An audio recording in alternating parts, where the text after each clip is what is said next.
Il allait pas entrer au pays, hein. C'est ça. Vous avez vraiment douté de lui. Le Nigeria se qualifie face au Gabon et heureusement pour lui. Parce que voilà le 1v5 que Osimhen rate pour envoyer son équipe en Coupe du Monde. Alors qu'il était tout seul. Fort heureusement, c'est finalement le but du soulagement qui vient offrir à son équipe, le but du break, le but de la qualification. En venant inscrire ce but à la fin du match, passant littéralement toute la surface. Mais alors son doublé, c'est un délire. Contrôle devant toute la surface. Jongle et oriente le ballon. Se balade dans toute la défense. Finit ça de la plus belle des manières. Ce mec est tout simplement beaucoup trop fort. Dans l'ensemble, le Nigeria surdomine, surpasse le Gabon. Même si bien avant tout ça, il y a eu une action litigieuse que beaucoup n'ont pas compris. Le tirage de maillot sur le Gabonais, en pleine surface alors que le match était de 0-0. Et malgré la consultation de la VAR, l'arbitre a refusé de donner ce penalty. Qui aurait pu certes changer la physionomie du match, sans excuse puisque le Gabon réussit quand même à égaliser en toute fin de match avant les prolongations. Mais l'impuissance face à cette équipe du Nigeria s'est ressentie en prolongation par derrière.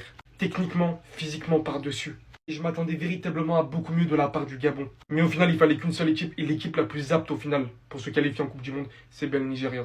Bravo quand même au Gabon pour le parcours, en espérant votre qualification pour la prochaine Coupe du Monde. Tout s'est vraiment joué pour le Nigeria en prolongation, ils ont été dessus mais de malades. Nigeria et puis Gabon, là, vous faites quoi même? Vous faites quoi même? Vaurien aussi. Toi aussi, même, tu vois même pas bien clair. Toi, tu prends un masque et puis tu portes. Faut marquer, on a misé sur toi, mon frère. On met sur toi, tu cours sur terrain là comme ça, avec tes pieds X là, t'as quel problème? Vous jouez comme ça l'an déjà, vous êtes milliardaire, vous avez de l'argent. On parie sur vous, un but. Ah, mon frère. Tu paries attaquant Max et défenseur qui marque. Hein? Tu paries entraîneur sera sur terrain, c'est son adjoint qui est là. Qui est là. Hein? Un joueur va sortir ici, s'il vient, ils vont venir chercher un brancard. On a qu'à faire comment? Gabon, vous rien aussi. Et passe le temps à faire nul. Face à nous, vous avez fait nul. Vous partez jouer face à Nigeria, vous faites nul. Donc, vous, votre vie là, c'est passé à faire nul, quoi.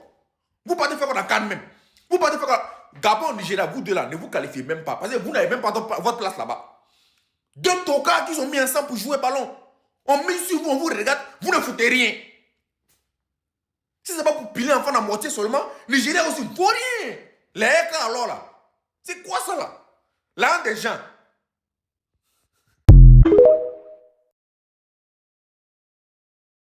Les gars, expliquez-moi comment l'arbitre il a pas sifflé penalty. C'est une dinguerie. Dans Nigeria-Gabon, il y a eu cette action-là. Il est parti voir la VAR pendant 5 minutes.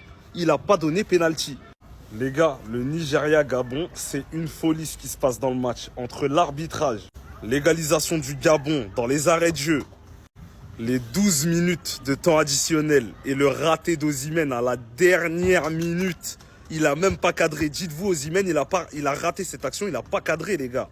Et là, le Nigeria qui marque dans les prolongations. Les gars, ce match-là, c'est n'importe quoi.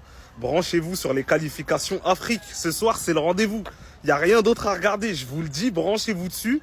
Le match, il va dans tous les sens. En tout cas, pour revenir à cette action-là, on peut dire clairement que l'arbitrage, il est catastrophique dans tous les pays du monde. C'est pas juste en Afrique, c'est pas juste en Europe, c'est pas juste en Liga. En fait, on se rend compte que c'est partout. Comment ça? C'est sous ses yeux, 5 minutes. Tu regardes la VAR pendant 5 minutes et tu donnes pas pénalty. Les gars, branchez-vous sur le match seulement.